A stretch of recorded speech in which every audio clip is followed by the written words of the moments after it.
Hey, what's going on, guys? This is your boy C Will back to you with another video. And yeah, we are back. I'm just gonna cut straight to it and try not to make this a long video. Ever since my last video, there's been a lot of updates.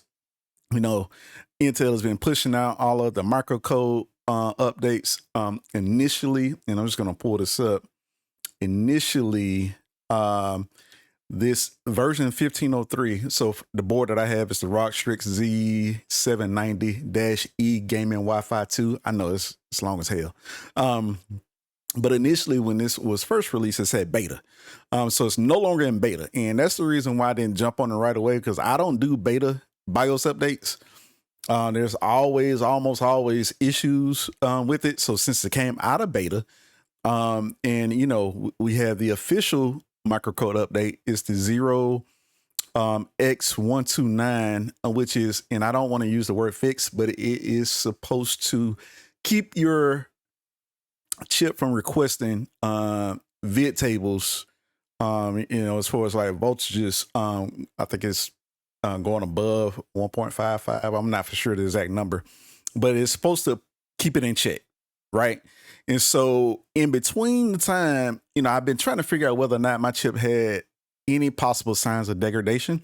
And I recently found out that it does. I think it's slight. And the way that I found out by is testing out the Black Myth Wukong benchmark tool on Steam. And so if I open up Steam, do I even have it? Yeah. If I open up Steam, you can actually download this for free.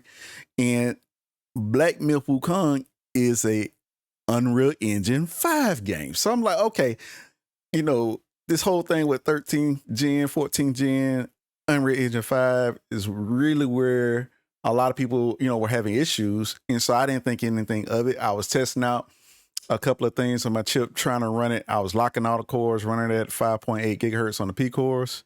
With still some of the things in place, and it started to do a shader compilation.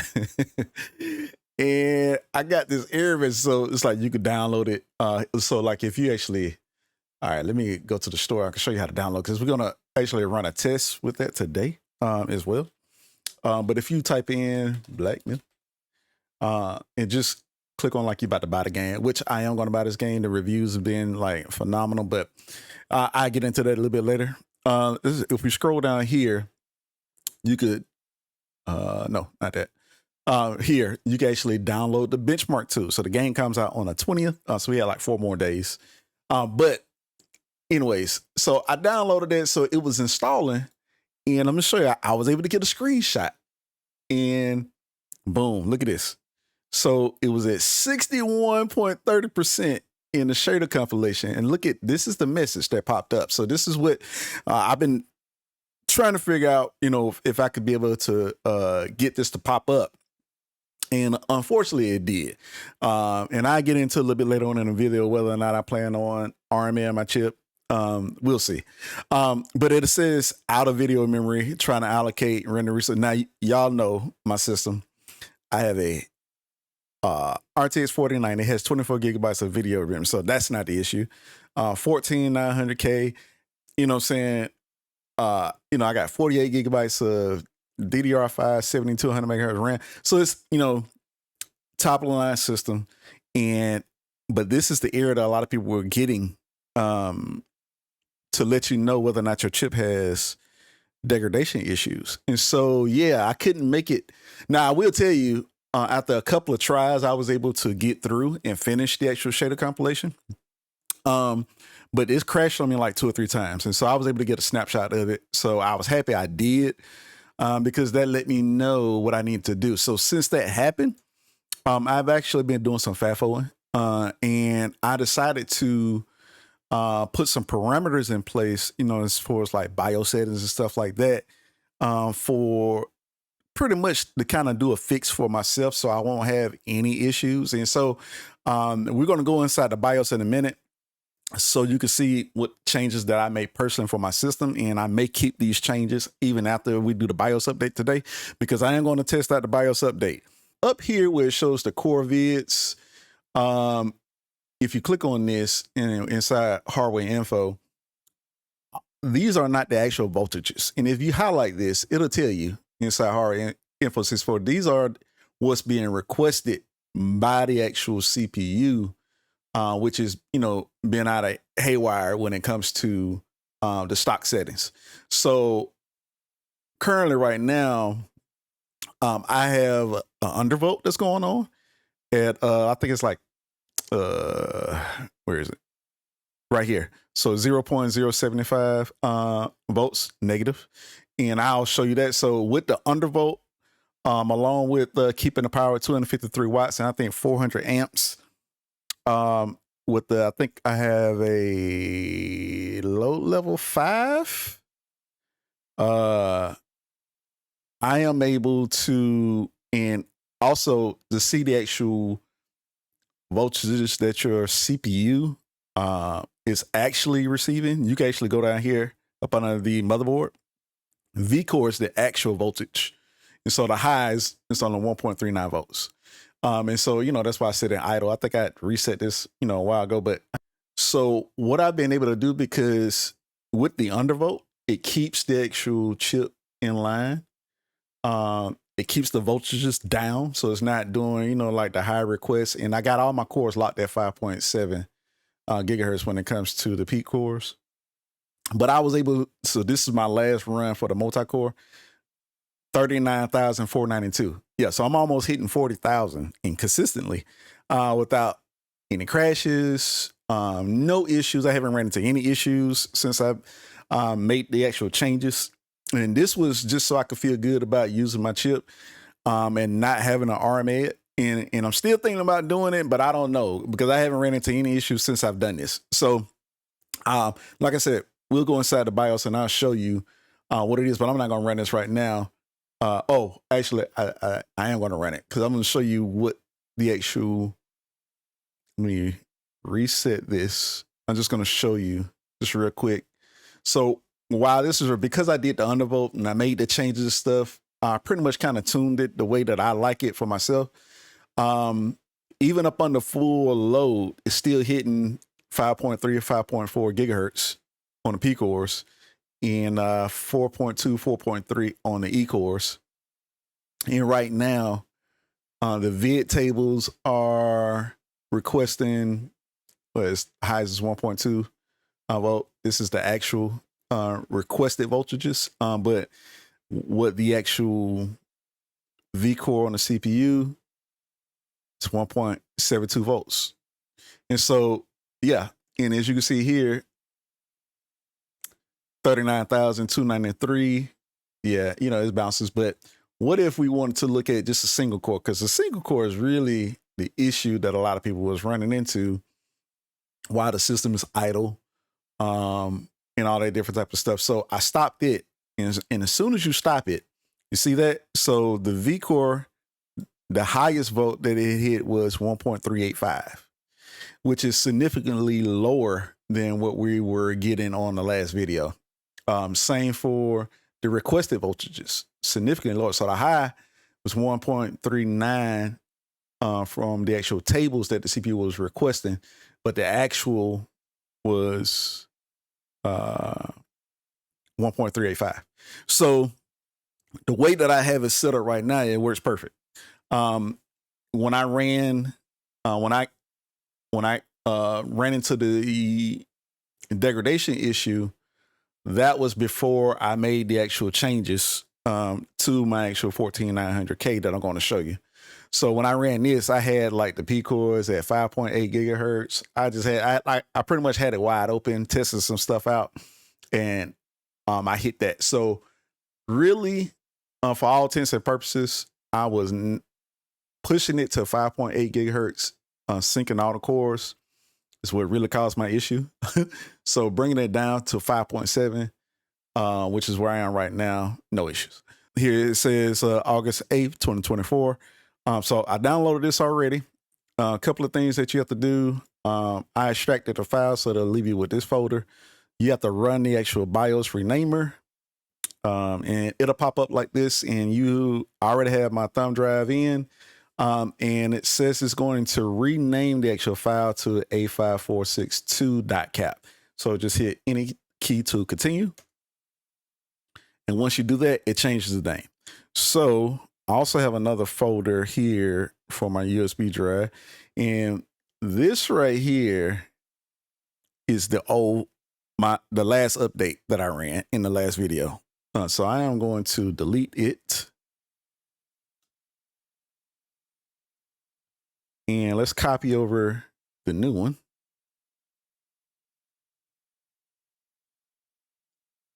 Boom. All right.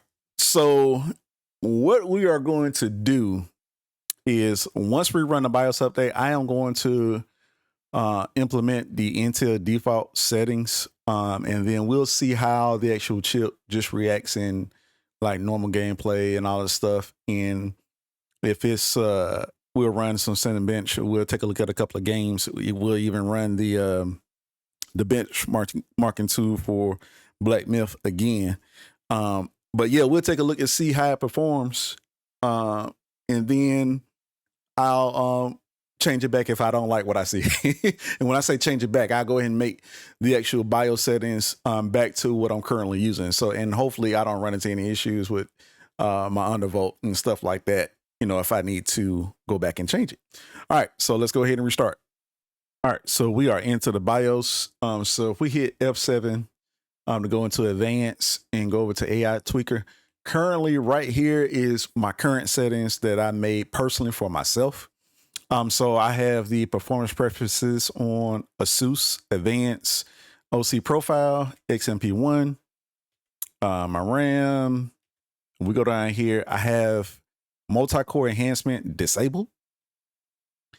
If we go down to performance core ratio, I have synced all cores. You have a bunch of different options, but I wanted to make sure that I didn't boost past what I wanted the chip to do. And that keeps the actual voltages in check as well. Shout out to Frame Chasers for, I look at all his videos, and this is one of the key things that he said to do. You don't need your chip boosting to 6 gigahertz, which is what the 14900K does with the actual stock settings. That's just for, and he said something significant. He's like, most people, you can tell they don't test their chip because the boost, just boosting the 6 gigahertz is just for shits and giggles. Basically, you're never going to really use that unless you overclock. But the system, you know, for maybe some single core tasks, stuff like that, it'll use that. But really, when you're gaming, you know, if you see the OBS overlay, it'll say 5,677 megahertz. That's what it says. And that's genuinely, it's 5.7 gigahertz, basically. But that's what it shows. So unless you overclock, you're not going to hit over that, even, you know, with the default settings and stuff like that. So yeah, I sync all the cores and then you'll be good to go. And this is where you would type in 57, and which is 5.7 gigahertz. If we go down to DGVRM, I have a load line calibration set to level 5. If we go down to internal CPU management, so here's where I made some manual changes. So I have the amps set to 400, PL1, 253 watts, 56 on the package power time window, and PL2, 253 watts.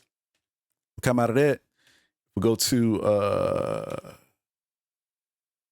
all this is on auto. So here, the global core SVID voltage, you would change this. So to do the undervolt, you would change this to adaptive mode, change the actual offset sign to negative. And then what I would do is I would actually start with, you know, if you was doing this for the first time, most chips should be able to do 0.050. And I think that's in millivolts. So you should be able to do that, do some testing, you know, run games, you know, use your system how you normally would, stress tests and all that stuff, OCCT, all that, use all that. And then if you could do that, then you can come back and maybe do this for every 25 millivolts. So you could try out 0.0 Well, actually, you could try out every 20 millivolts. Well, it's up to you. You could maybe do it in 10 millivolt increments, but I was able to do 70 and that worked. And then I was able to actually max it out at 0.75. And that's what I stuck with.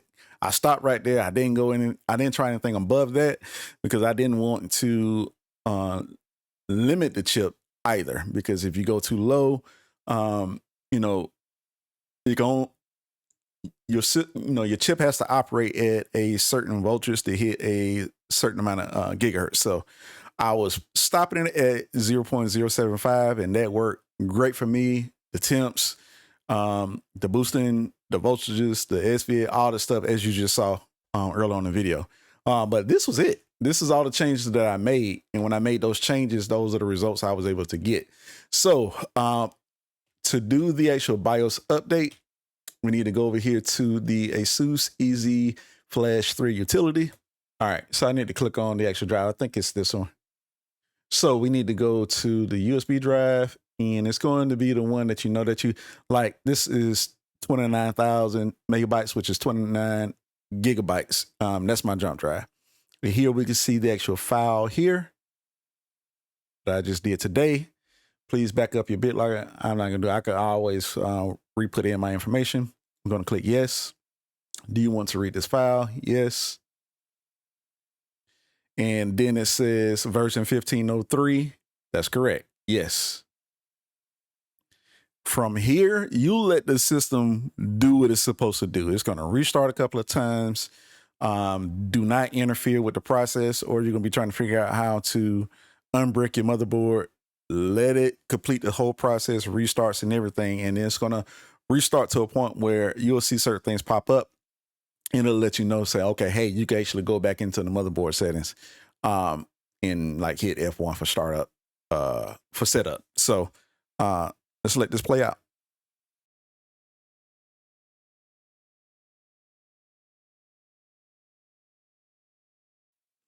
Okay, here's the screen that I was referring to. So once you get here, all you have to do is just hit F1. And then boom. So now, one thing I meant to tell you is that once you do actual BIOS update, it erases all your settings, profiles, stuff like that. So you got to go back in and set that stuff up, which is fine with me. So right now, if we just go check a couple of things, it defaults to the Intel default settings.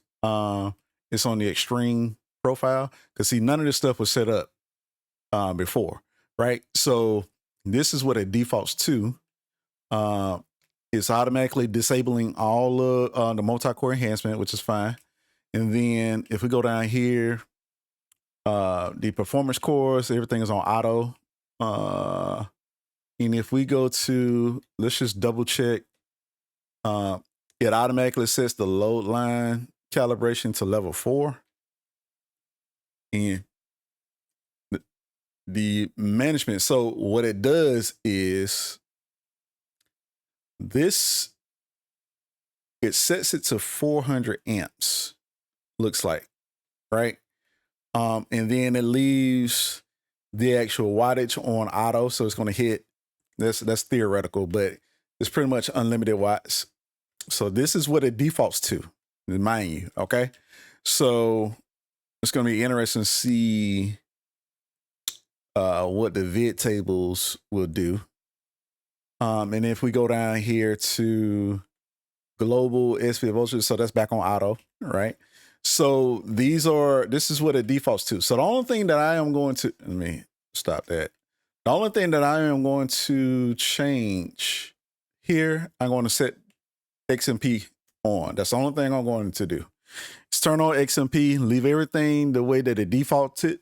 And yeah, we're going to hit F10.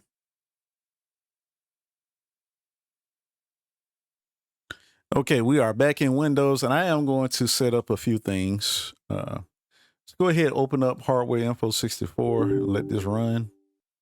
And right off the rip, I'm seeing Corvette, so 1.473 is being asked for by the CPU. And if we scroll down here to the Vcore to see the actual voltage, the highest is 1.412. It is boosting up to 5.8. And I think my best cores is like core 2 and 3, if I'm not mistaken. So this is interesting. All right. So let's see about doing I'm not going to let the whole Cinebench run, but I do want to see how the chip reacts. Because right now,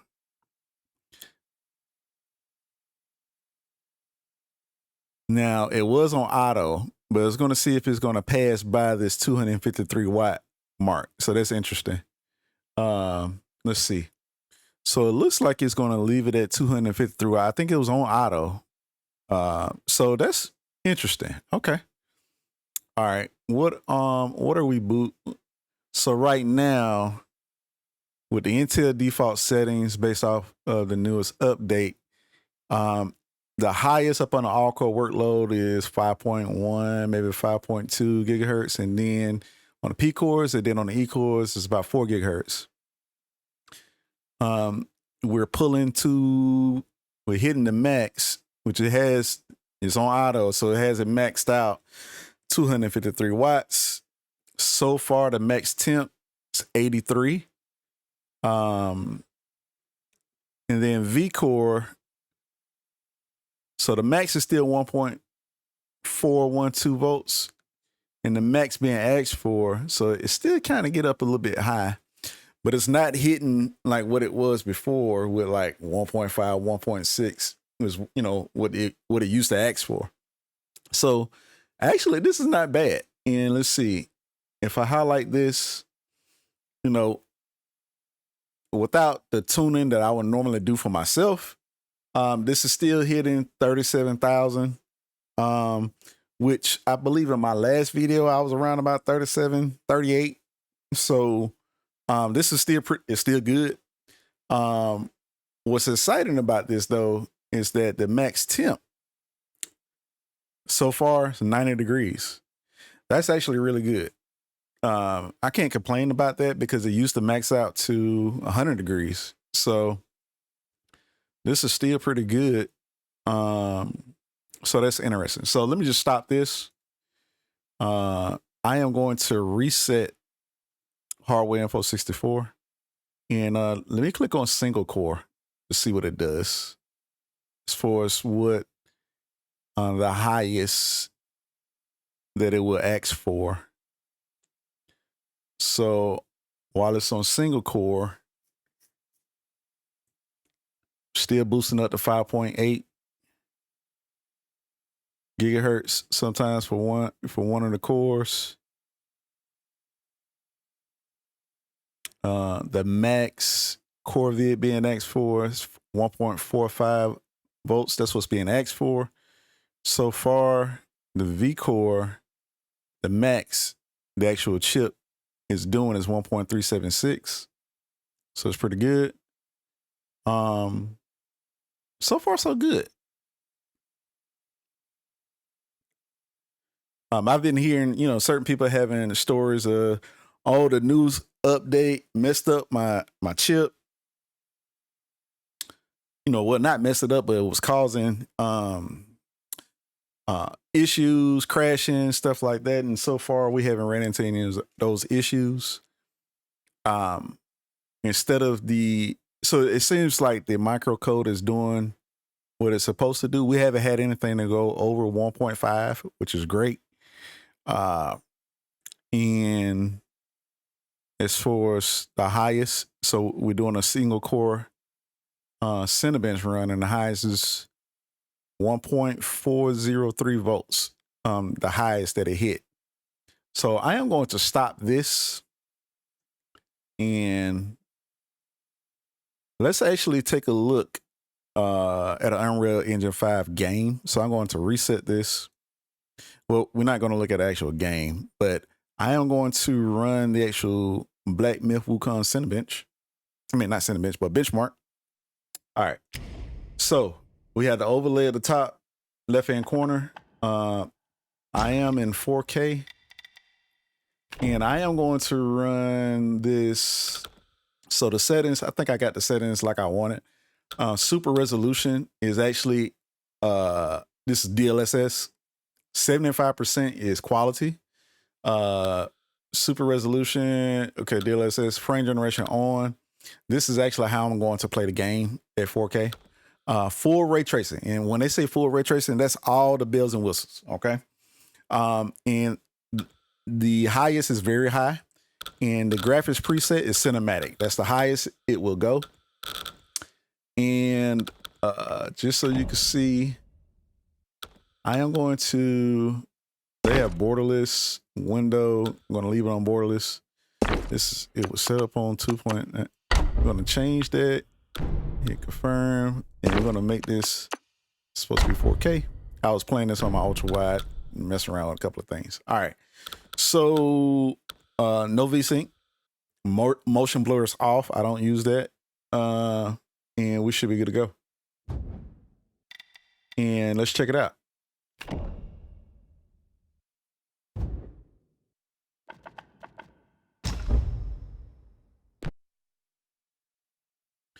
And what will be interesting is to see the actual hardware info 64 results. And I'm going to reset the 1% lows. And so far, so good. So let me tell you.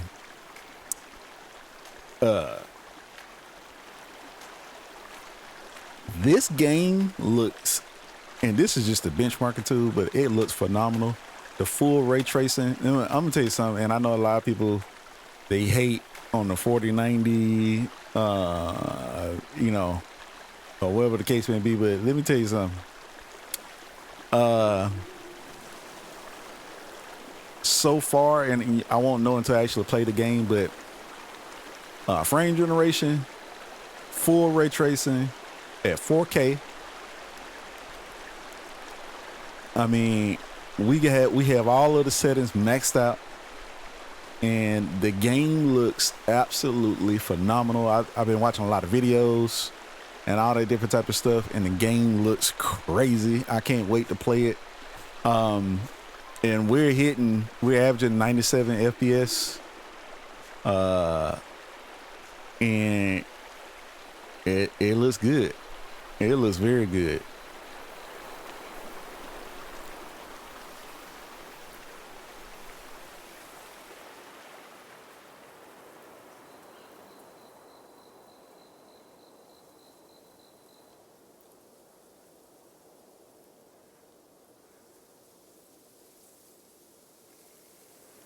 And this is, like I said, with these settings, because I've been playing around with them.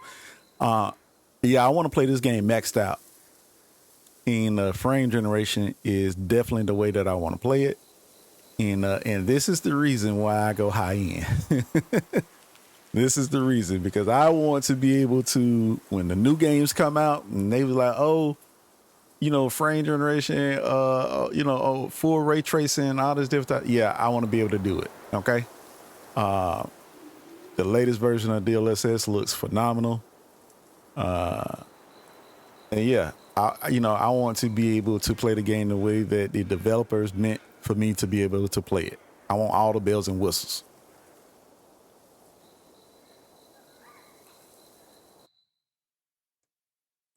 So we was able to average 101 FPS, minimum 86, maximum 123. And you can see all of the detailed information here. This is the drivers that I'm currently using. I think that's the most updated drivers. 24 gigabytes of VRAM, 48 gigabytes of RAM. We were at 4K.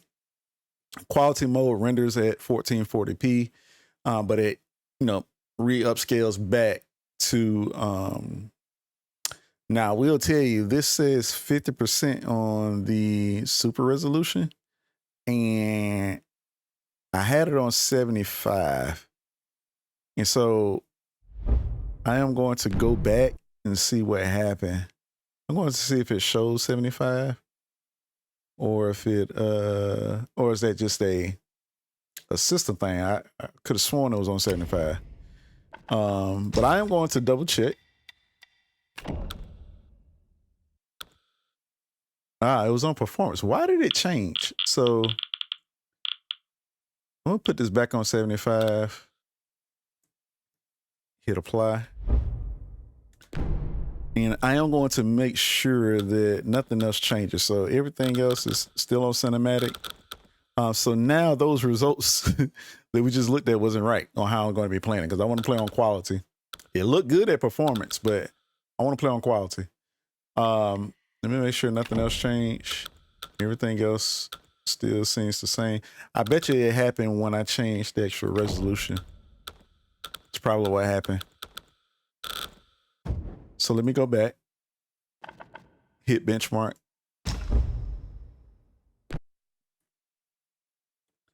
And let's get a real representation of how I'm going to play the game.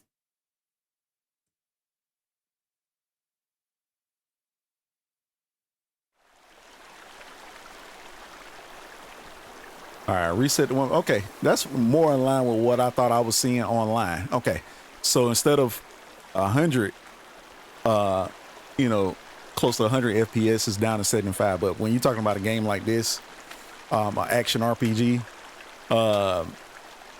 you don't, I mean, 75 is still good, especially if you have a high refresh rate or a VR monitor. We're still doing 60 FPS on the 1% lows. And yeah, so this is with making sure, see, this is why you have to make sure that the settings, so if you make changes, when I changed the resolution, it switched the actual quality mode to performance for some particular reason. So now that I went back in and check it, it actually looks even better.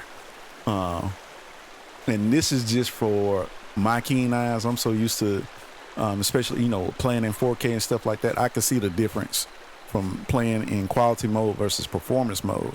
Performance mode seems like it had a little bit of, not necessarily artifacts, but you could definitely, quality mode is much, well, not much, but it's a little bit more crisp. So here's what you can expect for maxing out the game on RTX 4090 with a 14900K. Playing at 4K with full-on ray tracing and cinematic mode with frame generation on, and this is on quality DLSS for the actual resolution scaling. This looks phenomenal, and again, this is how I'm going to play. So we did drop the 58 on the 1% low, but I think it'll be fine. I'll know more once we test out the actual game to see how many times it drops below 60 FPS for the 1% lows. But it looks like we averaged 72. And we'll see what results the actual benchmarking tool itself has. But it still looks good. So we averaged 73, the minimum 63. Here we go. All right. So here's the correct settings. Yeah. This is with motion blur off. I don't like motion blur. So yeah. So this is how I'm going to play the game. Let's back out of this and look at the hardware info 64 settings and see what we have. The highest we hit was 1.483 volts, which is, in my opinion, it's way better than what we originally had. You know, and let me go up here to see what was the max voltage table that was asked for, 1.5 volts. So it's not going over 1.5, but for me, that's still pretty high. So I think I'm still going to do, I am going to go back and do the actual undervolt. But at least it's keeping it in check, because last time when we was looking at this, it was above 1.5, close to 1.6, sometimes hitting 1.6. As far as, you know, what was being requested by the CPU. But the actual Vcore, we maxed out at 1.483 volts. That's cool. It's okay, but I'm still going to do an undervolt. And I am going to still keep the power at 253. I'm going to do the amps at 400. Same stuff that I showed you at the beginning of the video. I am going to do that. And then, and hopefully, I'm going to sync all my cores at 5.7 gigahertz. So I report back maybe after about a week of doing that. But so far so good. I don't see any issues with doing this update. Again, it's not in beta anymore. And it'll help keep it.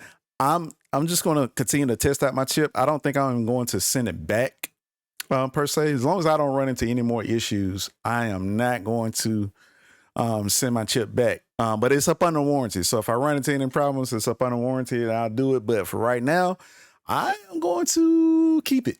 I'm not going to go through the RMA process right now. And we'll see what happens.